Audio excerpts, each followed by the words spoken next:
The people of this city have spirit, I'll give them that. They've not lost the will to fight.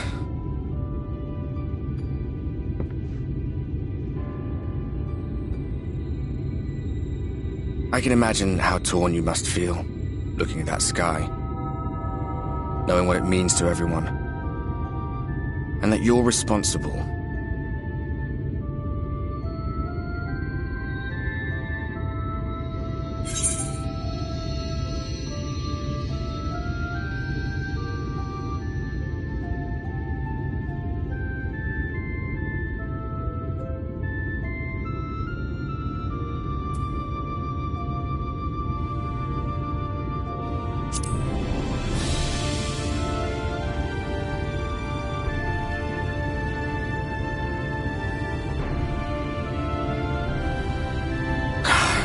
Neither can I, to be honest.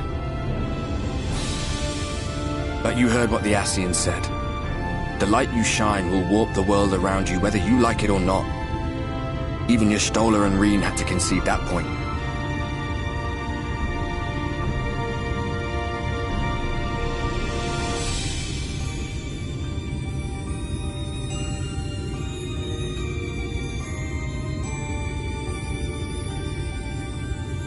You're in a corner, and there doesn't seem to be any obvious way out.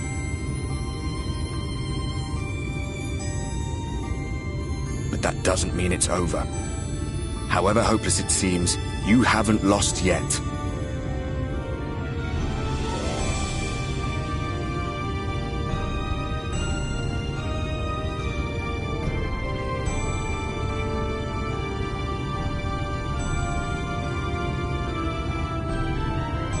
I remember looking up at the sky like this before. Being caught up in a strange kind of calm. It was after we realized we were responsible for the flood. When we resolved to journey to the source by taking our own lives.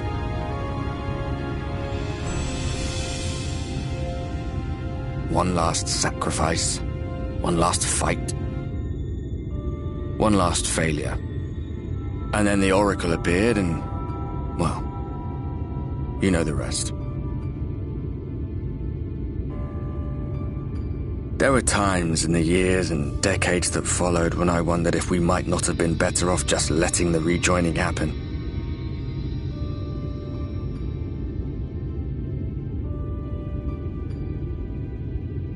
That we'd made one last mistake. But seeing that giant Talos stir to life cured me of any doubts I still had. Always we took the burden of fighting upon ourselves. That's what heroes do, isn't it? So we never had the chance to see anything like that. Our people coming together as one.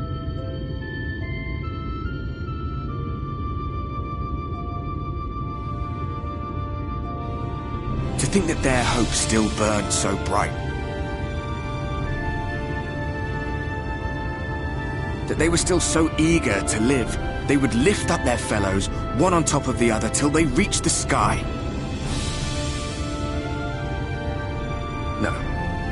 We made the right decision. And I can finally feel proud of the part we played in helping this world survive.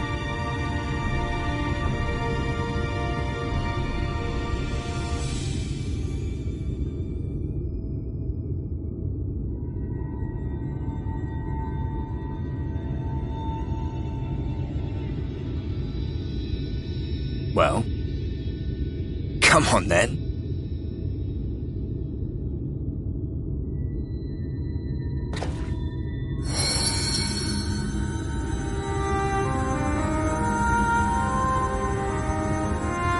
As I thought, what happened between us was no coincidence. My story may be finished, but the fates have gifted me a minor role in yours.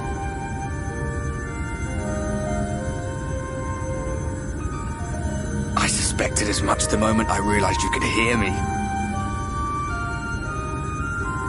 But it's hard not to doubt yourself when you're the man who caused the flood. I was afraid to do anything more than watch for fear of making things even worse. But no longer. After all, the path I once walked is now yours to finish.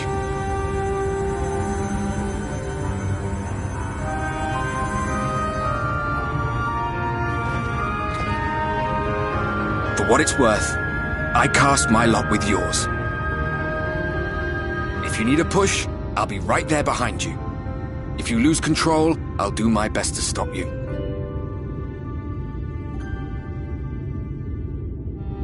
So, let us be about it, hero.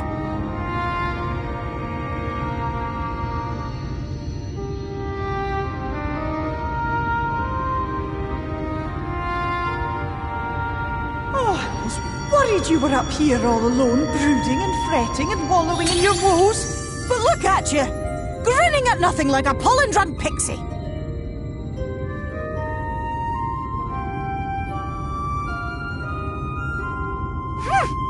Look at what you've done to your ether. It's a mess.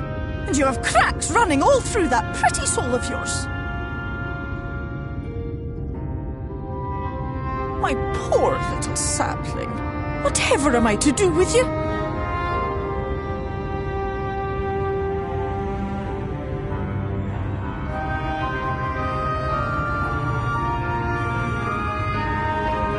Shall I yield up my throne? You could claim it, cut ties with the mortal world, hide away in the castle.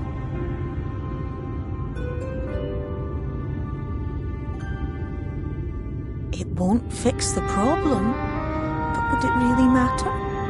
If any pesky heroes come calling with steel and magic, all of Il Meg will rise up in your defense. My crown and scepter are yours, if you want them.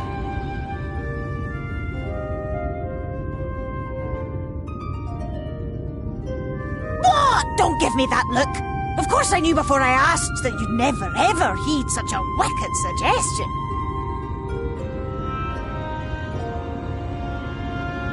And besides, what would become of my precious and ephemeral flower?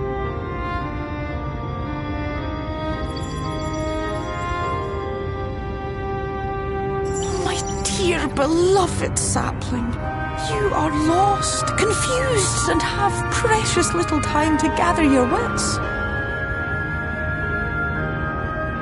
Your kind is always so preoccupied with what lies ahead, and so we muddle your vision with fog and glamour. But such trickery is easy to see through. Stand very, very still. Think not of where you need to go, but where you are right now at this moment, at this time, in this place.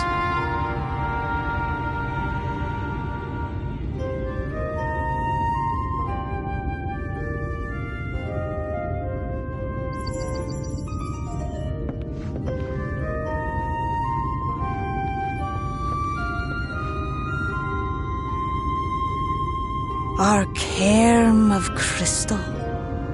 From shadowed hood he watched you go, his ruby eyes with warmth aglow.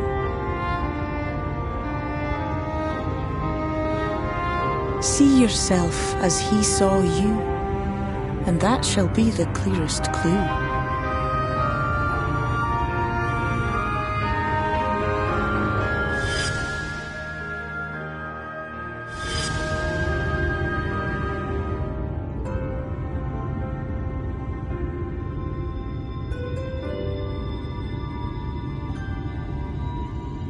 You stand in his garden, dear sapling. Ask his flowers what they know, and you will surely find an answer. But what will you do with it, I wonder? I'll be watching and waiting, waiting and watching.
I have unlocked the door to the umbilicus. You are free to enter. Once you have what you require, I'll see it sealed once more. Until then, I will remain without.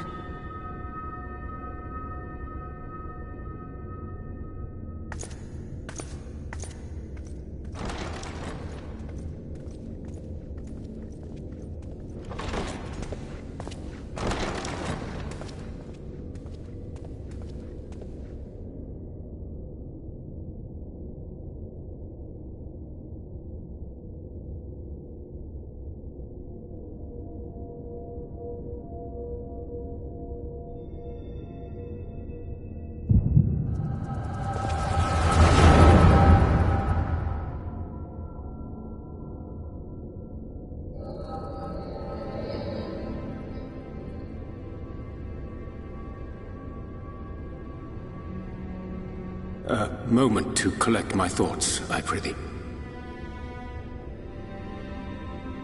Thy name is Grahatia, then. Art a native of the Source, though from an age beyond our own.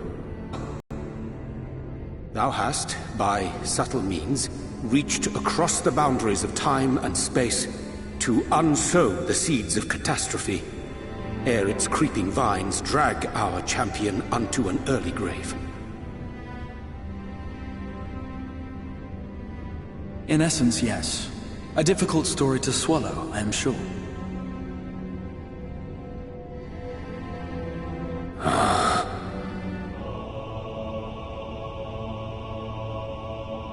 I doubt not the veracity of thy words, not the account of thy coming, nor that of the fated calamity. Yet my mind straineth still to apprehend the enormity of this tale. Wouldst thou favor me with a gradual unfolding of its chapters? Certainly. But where to begin? I should start with those great minds who survived the calamity. Sid Garland being perhaps the greatest. In hopes of staying the unending tides of war, he and his fellows pursued all manner of possible solutions. One of these was rooted in a theory which unified several fundamental principles discovered over the course of the Warrior of Light's adventures. It proposed a method by which one could enter the river of time, traverse the rift, and leap between worlds. Perfecting that idea, however, was a work which consumed their lifetimes, and thus was it left to future generations to decide whether theory would be put into practice.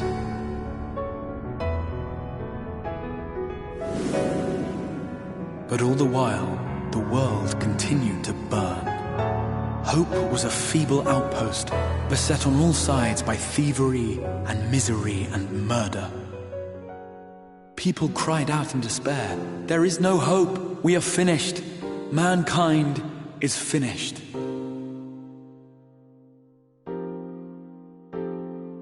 Then others raised their voices in answer. Though we be beyond salvation, those who came before may yet be saved. We will forge a crossroads and pave the way for a different future. By the wisdom of our forebears, we will prevent this calamity from ever having come to pass.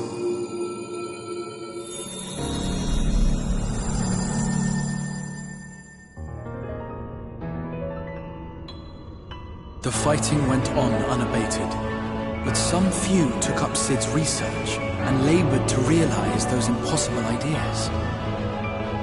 After 2 centuries of labor, their descendants finally succeeded in awakening the Crystal Tower, an integral part of the process, and, in doing so, roused its caretaker, me.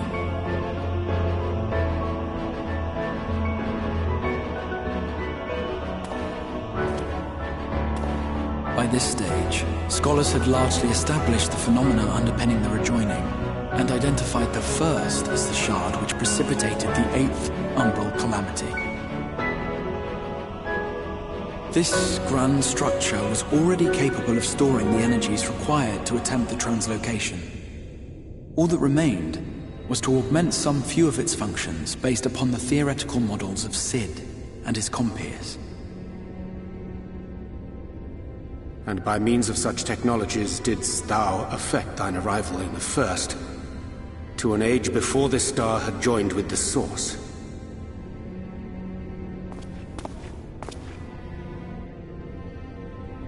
Some while before, as it turned out. 'Tis all but impossible to predict how time will flow between one world and the next, and we missed our mark by almost an entire century. But this only worked in our favor. The Sin Eaters could not be defeated without the blessing of light, and summoning the only man who might stand a chance against them would require decades of preparation.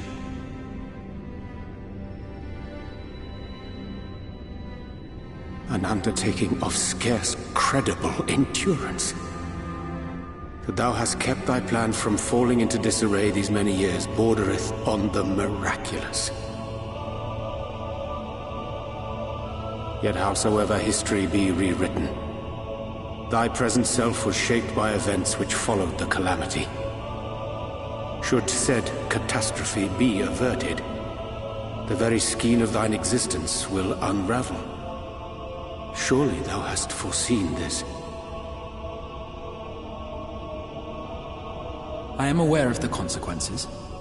'Tis for that very reason Cid and his colleagues bequeathed their legacy as an offering, and not an edict.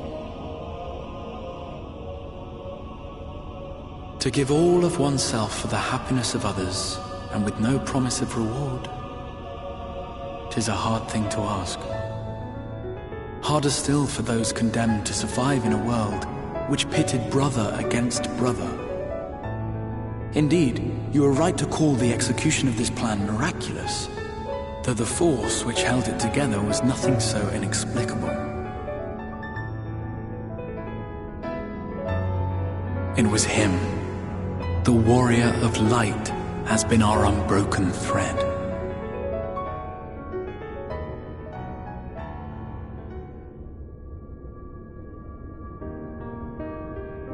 Where others would stumble and fall, he would rise above. Where others would break and run, he would carry on. The warrior of light's tale is one of unyielding bravery. To tell it was to feel courage. To hear it was to feel hope. It was a breath of inspiration in an age of suffocating shadow.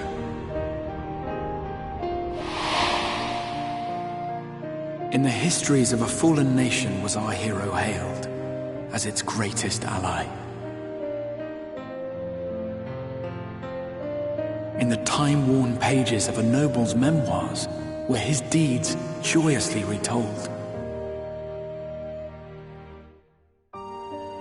For many, these stories were the flame which warmed them through the coldest of nights.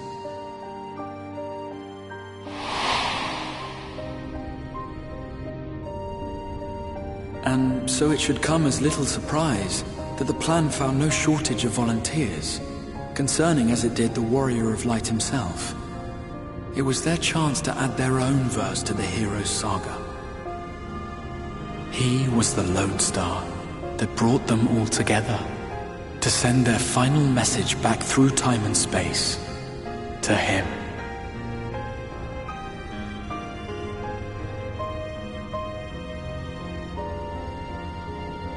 The light of your legacy was our torch in the darkness. Burn bright again and live.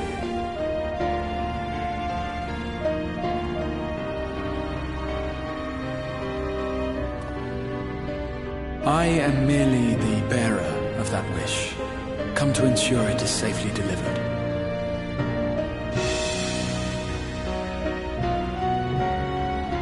Wherefore sharest thou this burden with me and no other?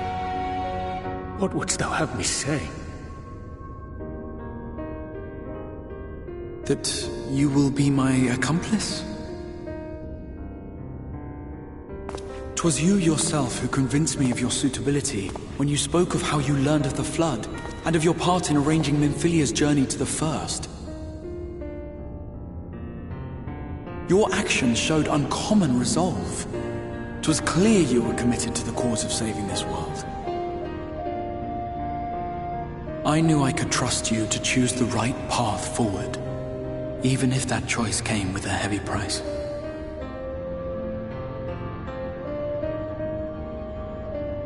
What price?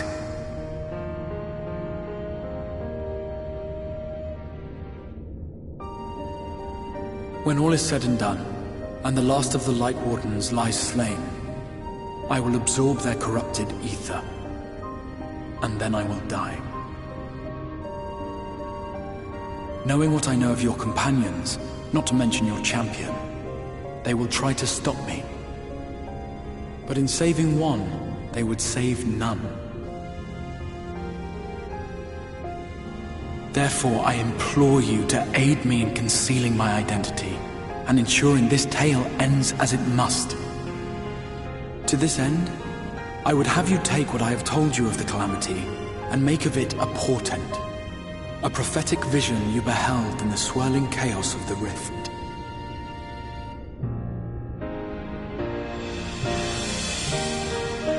Is this truly thy wish?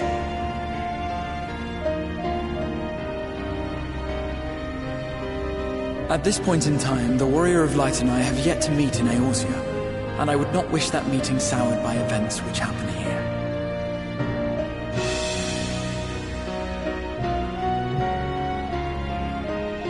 I will see this tale to a happy end, my friend. There has been enough tragedy.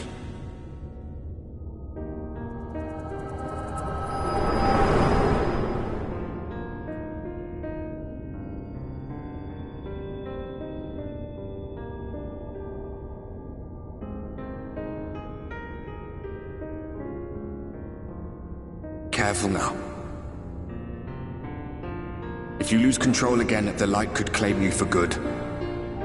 Although it's probably only a matter of time before you succumb to the change in any case.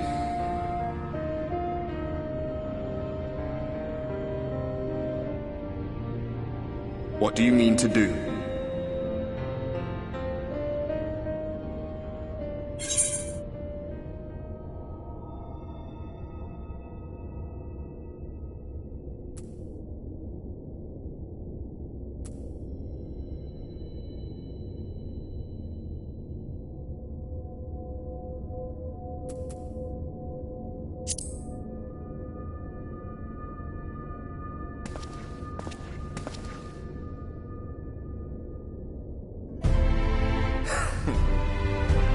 We should be on our way.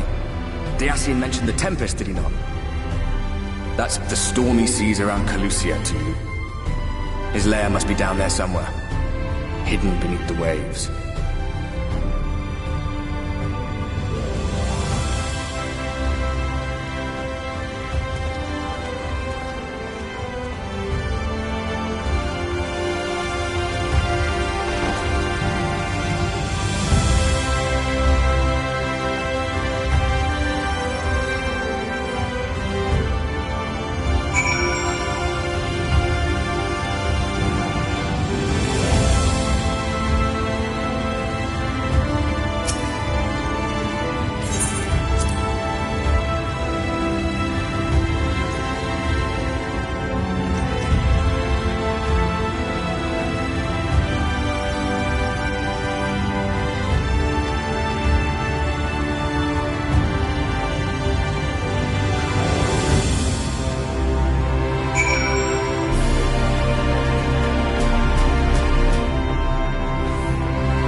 Ah, we have found thee.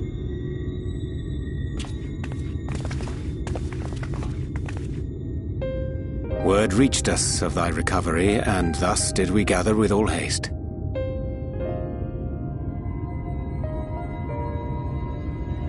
Ah. By thy looks I gather thou hast gleaned that which I came to tell thee.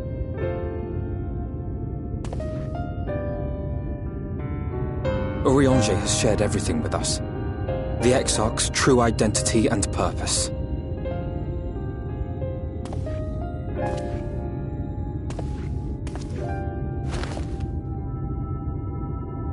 I offer no excuses. When I agreed to aid the Exarch with his plans, 'twas in full acceptance of the condemnation I would face when my duplicity was laid bare. Yet it is not rancor, but resolve that I sense in thee. Thou art fully intent upon walking thy path to its end, art thou not? If thou canst forgive my deception, or, failing that, set aside thy displeasure for a time, I do beg leave to follow thee. What strength and wisdom I possess are thine to command.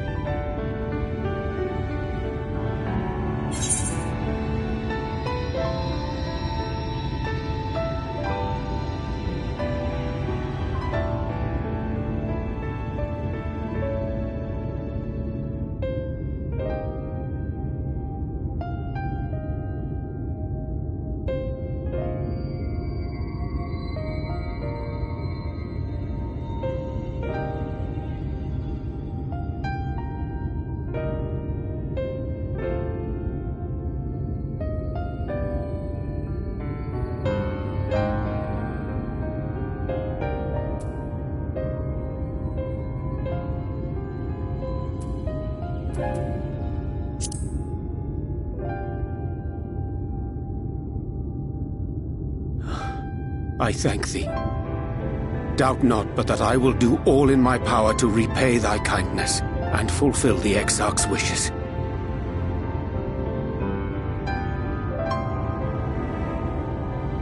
I'm sorry, but I don't think this is a good idea.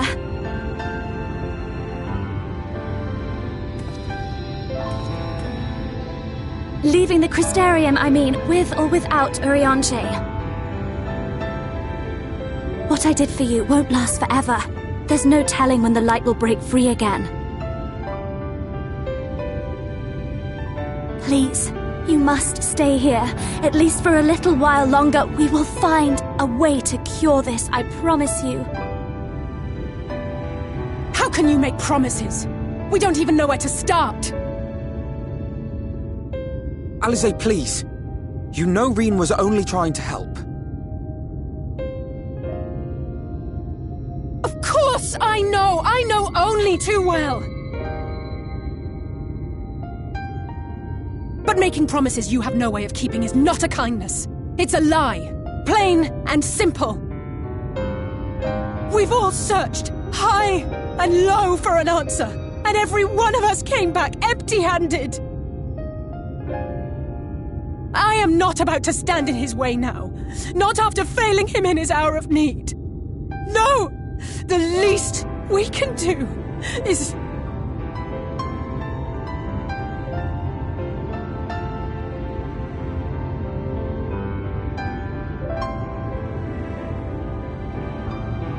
We will go with you as well. There is naught to be gained by standing still. Indeed, we have exhausted every other avenue. Lead, and we shall follow. If there is any hope to be found, then we will surely find it at your side. Are we all in agreement, then?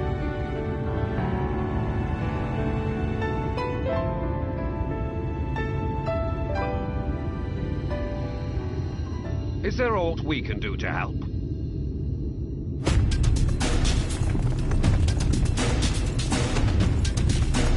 Though we may not know the whole story, we do know you're in for a fight.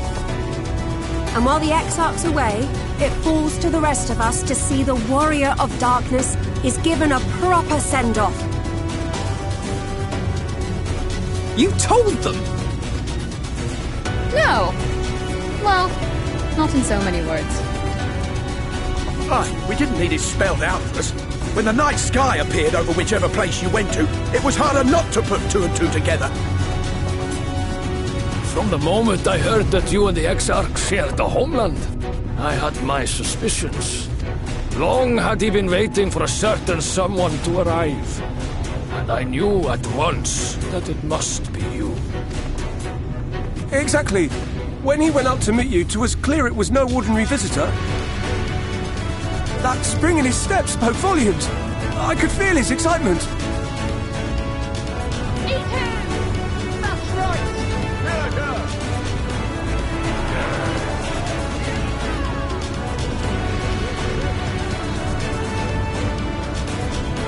We do not fully understand where you or the Exarch hail from, or why you've all done so much to protect us. But we are deeply grateful nonetheless.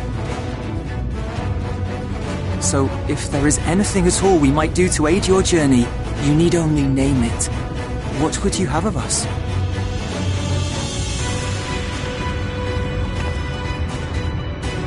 You might have invited them to join us, where they're not so many. But come, they are waiting. What is your will, O warrior of darkness?